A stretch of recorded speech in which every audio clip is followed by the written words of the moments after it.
Hey guys, Pete here.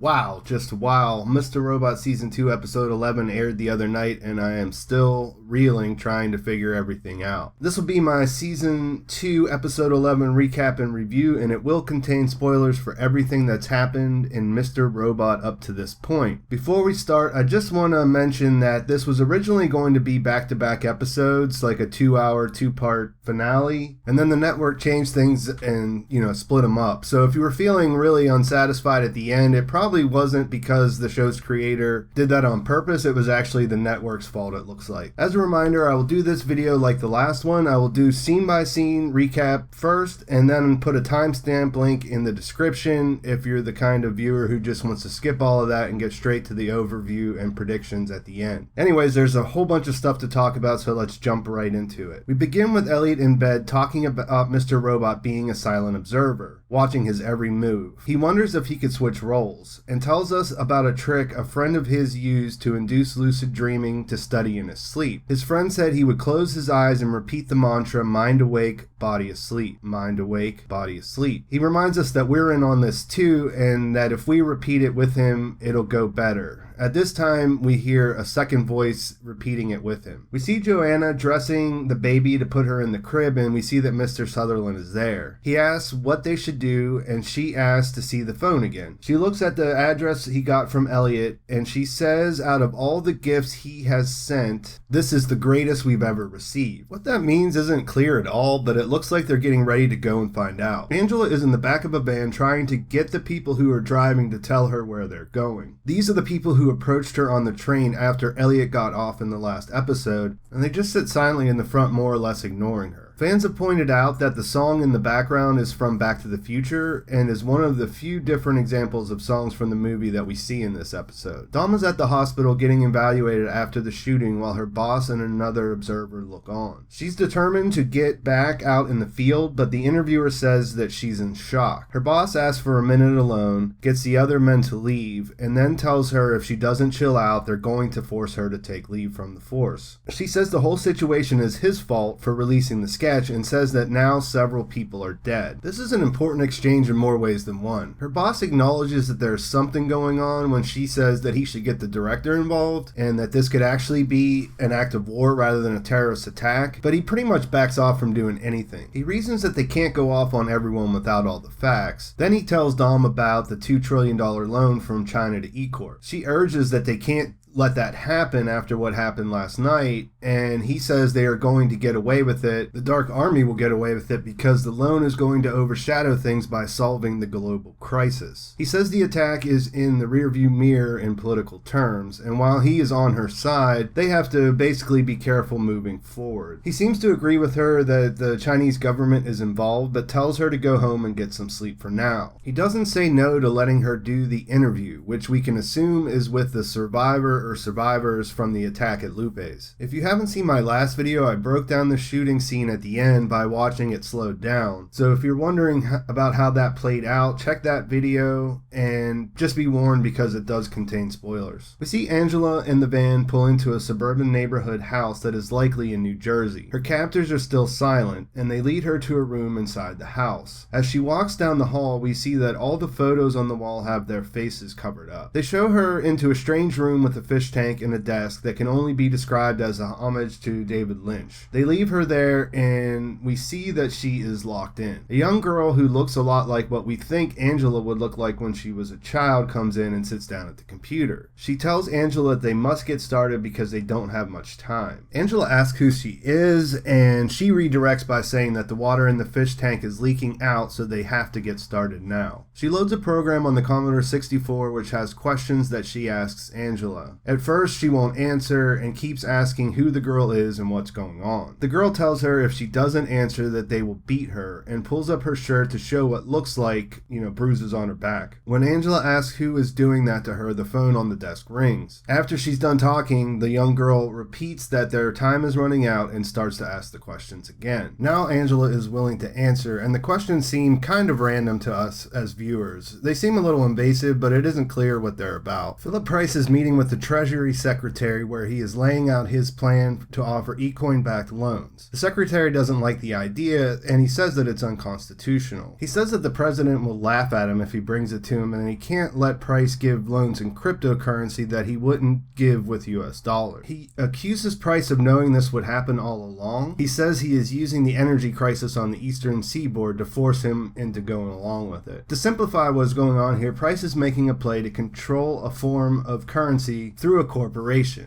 His corporation, eCorp. The Treasury Secretary points out that this is unprecedented and his concerns are legitimately justified. I won't get into the details about how cryptocurrency works, but just keep in mind that one of Price's selling points is that they will control eCoin's production by controlling the mining servers. He explains that this was always the future and the 5/9 hacks just sped things along. He argues that Bitcoin is growing in popularity because hard cash is fading in value and they can't let that happen. He says Bitcoin is unregulated and that it's partly controlled by China's miners. The secretary reminds him that he just accepted $2 trillion from China, and Price responds by saying that he now wants to use it against them. Price also offers to give the US government backdoors, side doors, and whatever else they want. He just tells the secretary not to shut eCoin down. So basically he's offering the government a way out, but this comes at the cost of handing over huge influence to a corporation. Price says that he doesn't give a shit about the secretary, so he shouldn't take the loss personally, but instead he stresses that losses can be profitable. Angela's interview is still going on, and she gets to a question she can't answer. She keeps answering that she doesn't know if the key is in the room, and then the phone rings. The young girl answers and then hands the phone to Angela. On the other end, she hears a computerized voice that asks a different question that leads up to her standing at a door. She continues to say she doesn't know when the voice says the knob doesn't turn. How do you open it? She finally says with a key. The voice says thank you and then hangs up. The young girl re-asks if the key is in the room, and Angela answers yes after noticing the cover of the book Lolita that is sitting on her desk. She continues that the key was in her fist and her fist was in her pocket. This is a direct reference to Lolita from what I've heard, and we also have heard this before in season 1 when a young Darlene gives Elliot a key in a dream. Once the girl enters this into the computer, questions come to an end. She pulls out the disc, gets ready to leave, and tells Angela she'll be back soon with her results. We cut back to Dom at her apartment trying to clean up and get some sleep. She has a touching exchange with Alexa, which brings her loneliness back to center of the story. It's a great scene where we really feel for Dom, who is now in a tough situation. Alexa predictably does what she's programmed to do, and when Dom finally asks if Alexa loves her, she answers, "That's not the kind of thing I am capable of." Back at the interview room, we see the fish has died now that all the water has leaked from the tank, and Whiterose enters to talk to Angela. They talk about Whiterose's fascination with doors and the potential they hold before we open them. Angela says she's a terrible person for hurting that little girl, and we find out that it was makeup actually instead of real bruises. This is an interesting part because Whiterose said it was a test for empathy or gullibility, take your pick. If empathy is involved, then we are made to believe that Angela understands what it's like for the young girl to fear being abused. Can't say for sure why this is important, but it definitely feels like it is. Whiterose sort of speaks in riddles, so it's hard to understand what is really going on here. She mentions setting aside 28 minutes for the talk though, which sounds like forever to someone with such an obsession with time. The main points that come out are Angela is trying to expose sensitive information that Whiterose doesn't want her to release about the Washington Township plant. Whiterose says that normally her associates would have killed Angela by now.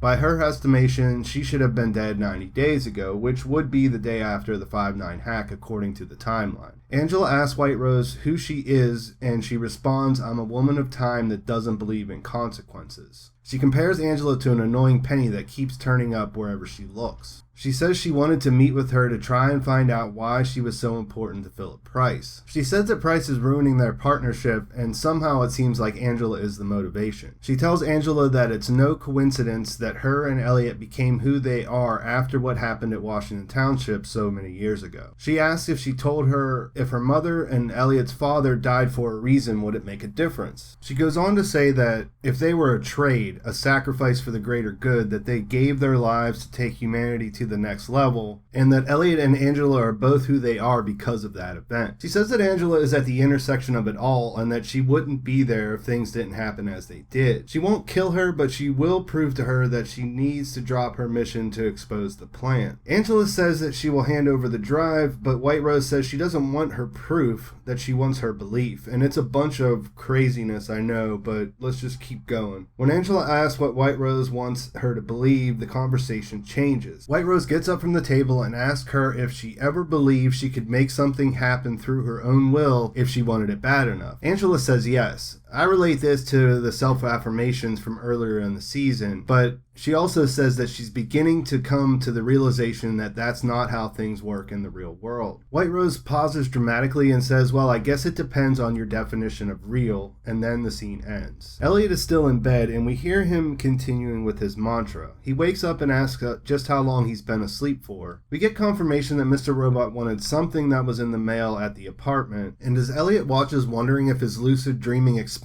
worked, we see Mr. Robot has a menu for Red Wheelbarrow Barbecue, which is obviously a reference back to the notebook that he kept when he was in jail. Elliot realizes that he is now a silent observer like Mr. Robot or us, and he watches as Mr. Robot decodes a cipher message that is written on the menu. This is pretty complicated, but I learned that it's based on a sort of digital scavenger hunt that a lot of people on Reddit seem to know about that's called a DEFCON badge challenge. Elliot watches while Mr. Robot figures out the puzzle and notes that he can hear Mr. Robot's thoughts and asks us if we can too, which we can. He ends up with the phone number, so he calls it. The person on the other end has a disguised voice but tells him an address and says there will be a cab waiting. He takes off out the door with Elliot following him. We see Angela pull up at the lawyer's house and learn through the TV that the eCoin loan program is going through. The reporter says that the loans will benefit low-income people and will help to give the economy a jumpstart. Since we know what Price is up to, we realize that it's just a new way for eCorp to get everyone in a position where they have to borrow from them again. Angela comes to the door and the lawyer asks what happened since they were supposed to meet earlier. She is riding in a black SUV that's not the van that she was in earlier, but I don't know if that's important or not. She tells the lawyer that she needs her to forget about the message that she left her earlier in the day. It's hard to tell, but it almost looks like Angela has like a relieved look on her rather than being forced into doing it. The lawyer asks her if she's in danger and she says no.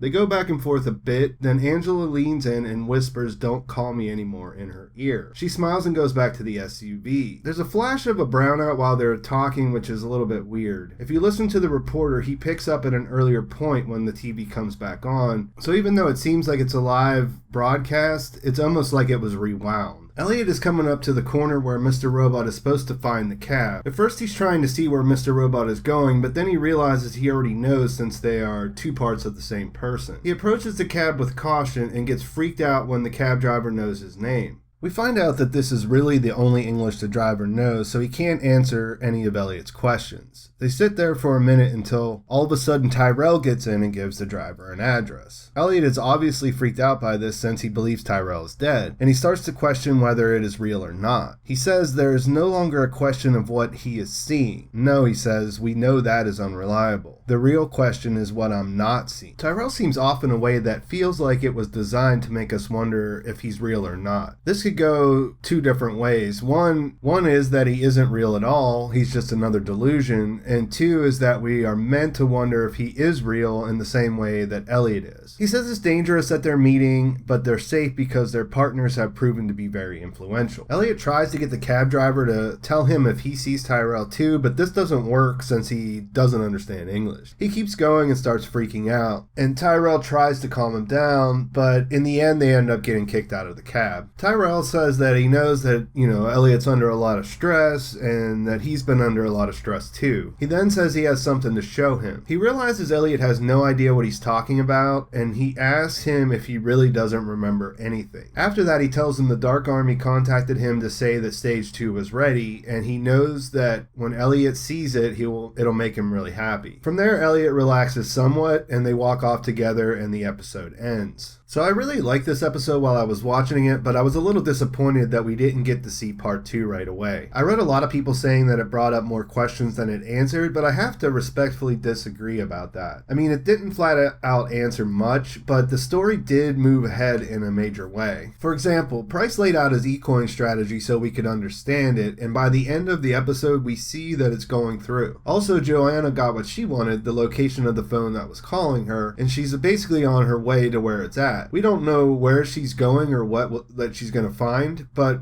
I feel pretty confident that we're going to see that next week. In the same fashion, we found out who the people who picked Angela up on the train were working for. Granted, the scenes with the young girl in Whiterose didn't clear up what's been happening at the Washington Township plant. The whole experience at the house seems to have led to Angela being safe. Let's not forget that she was headed to turn herself in to the FBI in the last episode, and at least for now, that's not happening anymore. The whole Tyrell thing is tricky. He appears to be alive, but Elliot isn't sure. If Elliot isn't sure, then we're not sure, because he is our unreliable narrator. You have to admit it's exciting that he learned how to be the silent observer, but what that's all going to mean is pretty much up in the air. Personally, my gut instinct is that Tyrell is alive, even though the evidence kind of contradicts it. I basically think that scene was just making it unclear to put us in the same place Elliot was in. He could be dead, of course, and he could be Elliot's new alter based on his grief over killing him, but I'm not ready to go there yet. Either way, we should get confirmation in the second half of the episode when Joanna shows up wherever the phone is. The rest of what I'm going to talk about is going to have some spoilers, so if you don't want to know about the episode 12 trailer or what we know about the shooting from slowing down the footage, go ahead and stop watching now. While we don't get confirmation about the shooting, what Dom says confirms what we already thought about a survivor. Like I mentioned last week, I can't see how Cisco survived being shot in the head, which you can see pretty clearly when you slow the video down, so this would mean that Darlene is now in FBI custody. Dom's not going to stay in bed until next season, so let's hope we see who she is interviewing next week and find out more about it then. In the trailer, we see mostly Elliot and Tyrell, and we get a shot where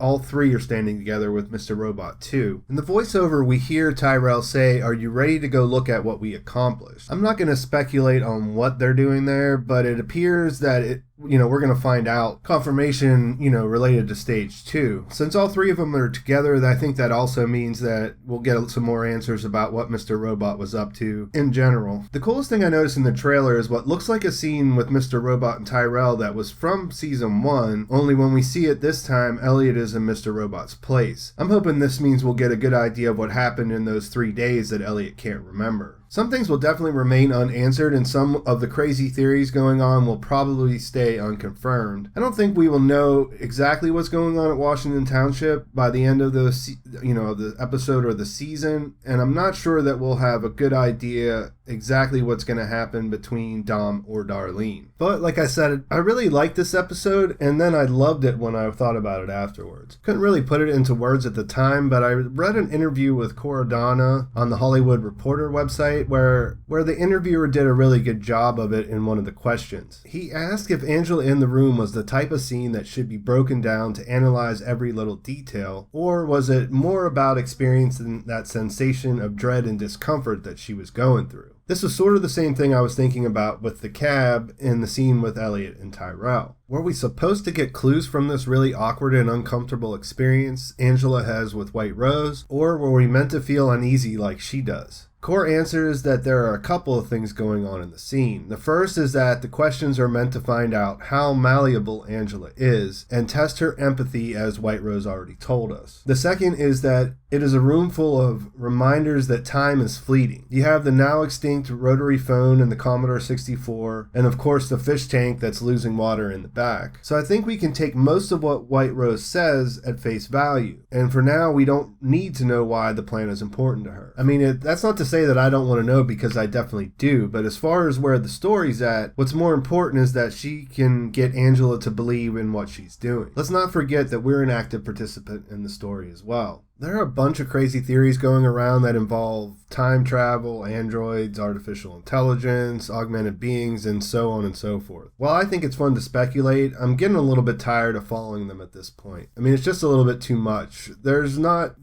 All of them have a little bit of something that you can point to say maybe, but there's really not great evidence for any of them besides the fact that people really want them to come true. I like the Easter eggs, which, they add a lot of enjoyment for me, but I really love the story and the characters too. I think Sam Sam Esmail has created something that's good on multiple levels, so I'm just trying to sit back and enjoy the story for what it is at this point. I could say that if it goes sci-fi that it would ruin it for me, but the truth is that it's really more about not wanting it to change, because I like sci-fi. I mean, I'm not against it at all. The bottom line is that if Sam can land the plane, it doesn't really matter how we get there. I will definitely be poring over every detail along the way because it's just routine at this point, but I'm going to be trying to avoid getting too attached to one particular outcome. What drew me in originally was Elliot's struggle with his inability to connect and his difficulty in trusting himself when it came to reality. He's a pretty good unreliable narrator after all, and if the writers know where everything is going, then that's really enough for me. So that's where we're at, and I'm super excited for the finale. Let me know what you guys think is coming next in the comments, and please like the video if you found it interesting. Subscribe to my channel if you haven't already, and if you like George R.R. Martin and Game of Thrones stuff, check out my other videos too. I'm doing a book giveaway for subscribers, so check out one of those videos to learn more. Thanks for watching. I'll talk to you soon.